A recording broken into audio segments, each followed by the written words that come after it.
আজকের এই শুভ তিথিতে, শুভ রজনীতে, শুভ সন্ধ্যা বলা চলে না, অনেকটা রাত হয়ে গেছে।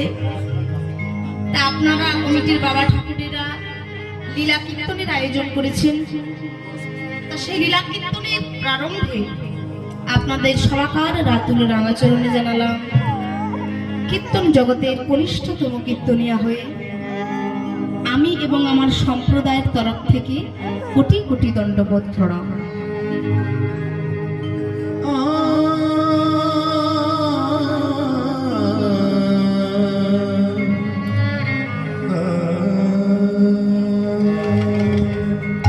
তারপরে জানাই শিক্ষাগুরু দীক্ষাগুরুর চরণে প্রণাম, জন্মদাতা মাতা পিতার চরণে প্রণাম। তবে বাবা সময় অনেক হয়ে গেছে, আর আপনাদের কাছ থেকে সময় নেব না, দেরি করব না।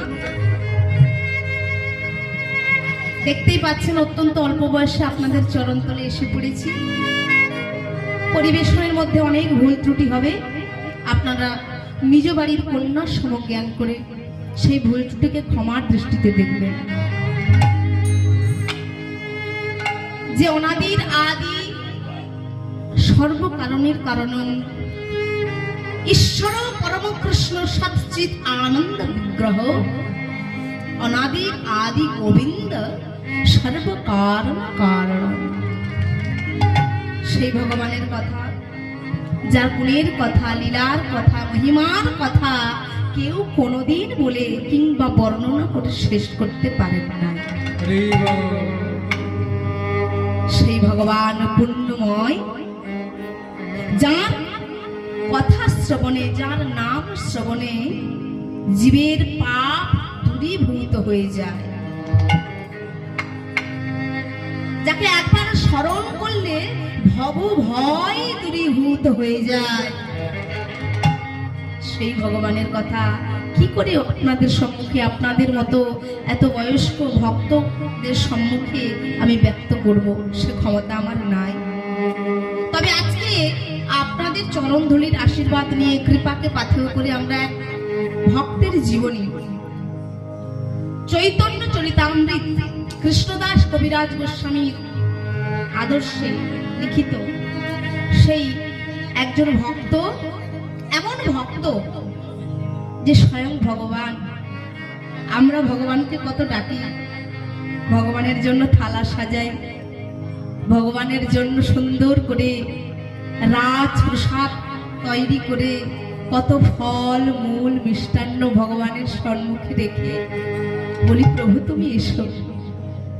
আমরা ভগবানের জন্য এত অপেক্ষা করি, কত যুগ যুগ ধরে আমরা জন্ম জন্মান্তর ধরে আমরা তপস্যা করে চলেছি, ভগবানকে ভজে চলেছি।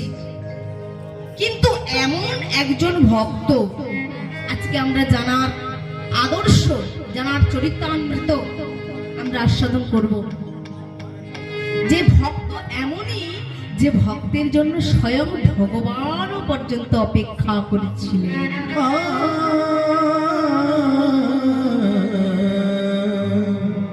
সেই ভক্ত হচ্ছেন আপনাদের আমাদের আস্বাদনের বিষয়বস্তু ক্ষীর চোরা গোপীনাথ। আর আপনাদের কাছ থেকে সময় নেব না।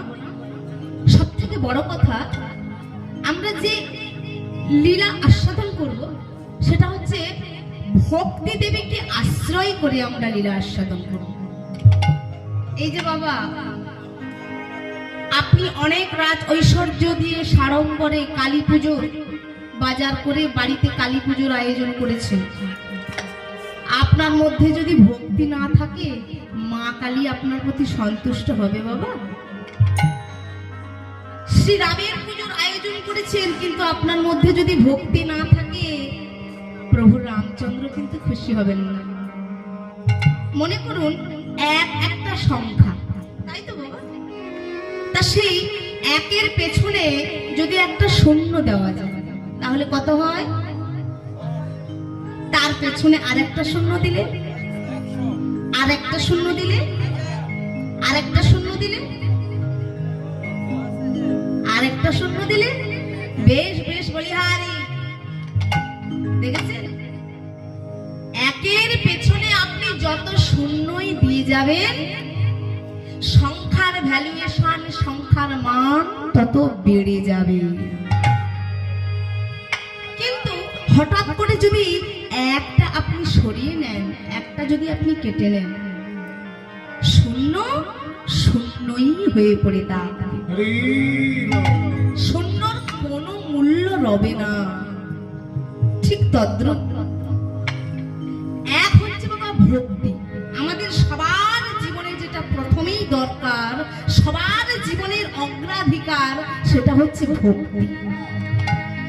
ওই এক ভক্তিকে আশ্রয় করে শূন্যরূপী আরম্ভর আমরা যতই বাড়িয়ে তুলবো ততই ভগবান আমার সন্তুষ্ট হবেন। কিন্তু ওই ভক্তিটাকে ছেড়ে দিয়ে, ওই ভক্তিটাকে সামনে থেকে না দিয়ে আমরা যতই আড়ম্বর বাড়িয়ে চলি না কেন, ভগবান আমার সন্তুষ্ট হবেন না। তাই হরি বল, চলুন সেই ভক্তি দেবীকে আশ্রয় করে অত্যন্ত দৃঢ় চিত্তে এক মন হয়ে আজ আমরা সেই ভক্তের কথা, কেন বাবা ভক্ত কথা কেন আস্বাদন করব? না হলে কি হয় না? ভক্তের কথা আমাদের আস্বাদন করতে হয়। মহাজনস্য জন এনু পন্থা, মহাজনে যে পথ দেখিয়ে গেলেন, যে পথ অনুসরণ করে চলে গেলেন, আমরা যদি সেই পথ অনুসরণ করে একবার আপাতত দৃঢ়ভাবে অনুসরণ করতে পারি, কোনো না কোনো দিন ভগবান আমাদের কৃপা করবেন করবেন। শাস্ত্রে বললেন, ভজিতে ভজিতে যদি কৃষ্ণ কৃপা করে, ইহা জন্মানে তরে নয়, জন্ম জন্মানে তরে, জন্ম জন্মান্তরে। ভগবান আমাদের এই জন্মে কৃপা নাই বা করলেন,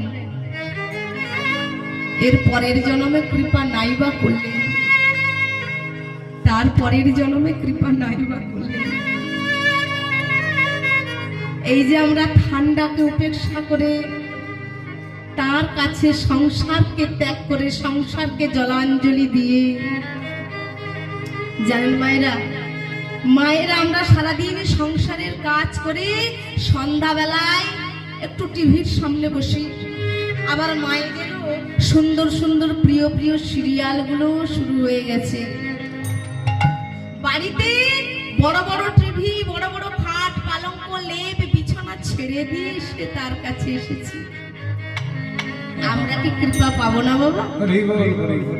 পকেটে টাকার জোর থাকলে বড় বড় সেগুন কাঠেরও চেয়ার কিনে বসা যায়, বড় রাজ পালঙ্কে বসা যায়, কিন্তু টাকার জোর থাকলে বাবা এমন সুন্দর ত্রিপলের উপর এসে ঠান্ডাকে উপেক্ষা করে প্রভুর হরিনাম সংকীর্তনে এসে বসা যায় না।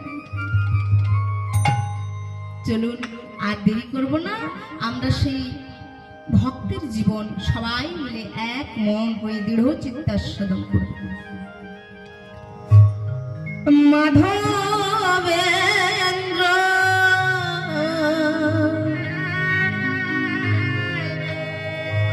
পুরিবার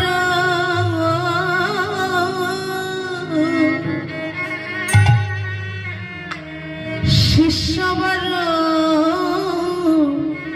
শ্রীশ্বর মাধবেন্দ্র পুরিবার শিষ্যবর শ্রীশ্বর মাধবেন্দ্র পুরিবার শিষ্যবর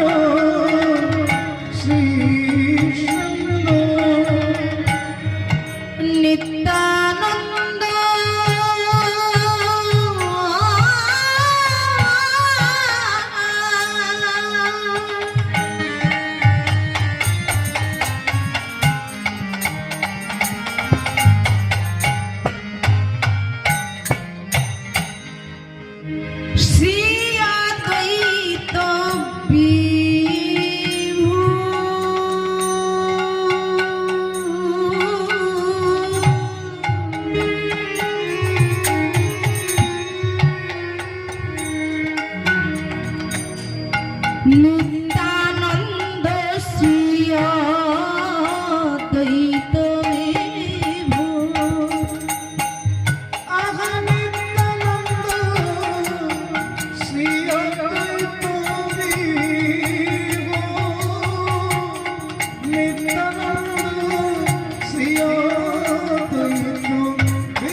জগদ্গুরু গৌর মহাপ্রভু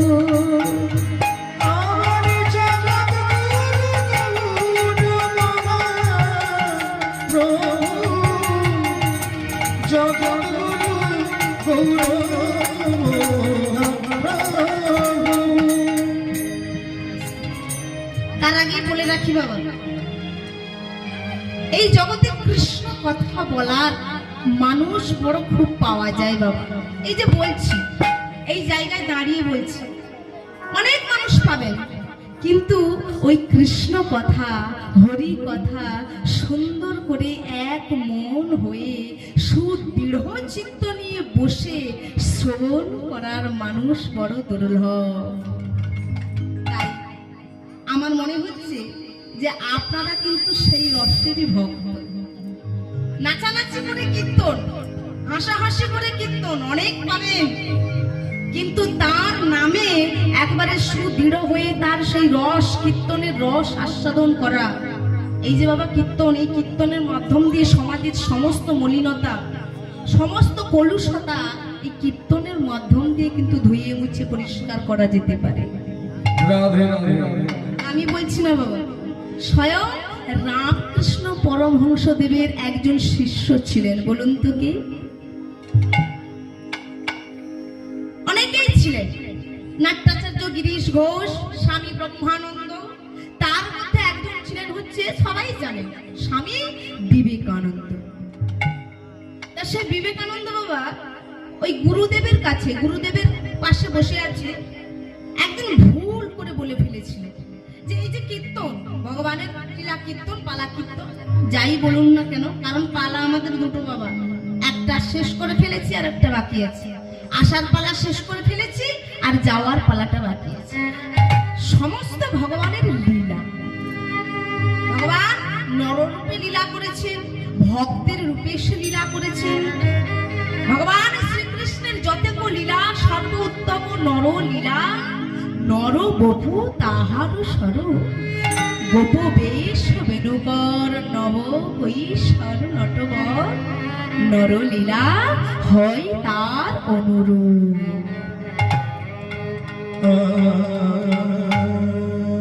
সেই বিবেকানন্দ একদিন গুরুদেবের কাছে ভুল করে বলে ফেললেন যে কীর্তনে তাল নেই, সোম নেই, কীর্তনের মধ্যে আস্বাদন করার মতো কোনো বস্তু নেই। আর যখনই বলে ফেললেন বাবা, সঙ্গে সঙ্গে গুরুদেব সেই কথার তৎক্ষণাৎ প্রতিবাদ করলেন। হ্যাঁ, ঠাকুর তো আমার বাবা ভগবানের এই যে লীলা কীর্তন শুনতে খুব ভালোবাসতেন। ভগবানের মাথুর, পূর্বরাগ, রূপ এগুলো ছিল প্রভুর খুবই প্রিয় লীলা, খুব সত্যি। বলা যখনই হয়ে গেল, ঠাকুর সঙ্গে সঙ্গে তার প্রতিবাদ করলেন, এ তুই কি বললি রে নরেন, কীর্তনে তাল নেই, কীর্তনে সোম নেই, তাই কীর্তন মানুষ ভালোবাসে। ওরে নরে, জানিস তুই আমার শিষ্য, সেই সূত্র ধরে বলছি, কীর্তন বড় করুণ রে, যে কীর্তন আস্বাদন করলে ভগবানের রূপ, ভগবানের গুণ, যাহার কৃতি কথা শুনিয়া জীবের হৃদয়ে বিশুদ্ধ প্রেম ভক্তির উদয় হয়। জগৎ বাজারে আপনি যত বড়ই গুণের অধিকারী হন না কেন, আমি যত বড়ই গুণের অধিকারী হই না কেন, আপনার কিংবা আমার কথা শুনলে আপনার হৃদয়ে বিশুদ্ধ প্রেম ভক্তির উদয় হবে।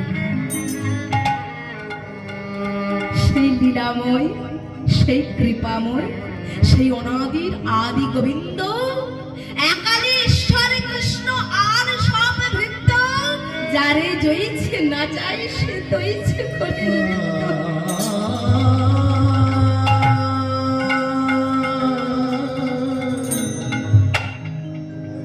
সেই ভগবান যার কথা শুনলে জীবের হৃদয়ে বিশুদ্ধ প্রেম ভক্তির উদয় হবে, আর সেই কীর্তন যার মাধ্যম দিয়ে যাকে অবলম্বন করে, এই হচ্ছে কীর্তন গান। তা এটার কোনো দরকার নেই, এটার কোনো মূল্য নেই। যখনই বললেন বাবা গুরুদেবের কথা কতটা যথার্থতা নরেন সারা জীবন ধরে উপলব্ধি করেছি, সারা জীবন ধরে রিসার্চ করলেন, গবেষণা করলেন, সারা জীবন ধরে গবেষণা করে জীবনের শেষ দিকে তিনি লিখে গেলেন, there is real music is kirtan, there is dhrupad khayal in etcetera, but there is real music is kirtan. সত্যকার সঙ্গীত রহিয়াছে কীর্তনে।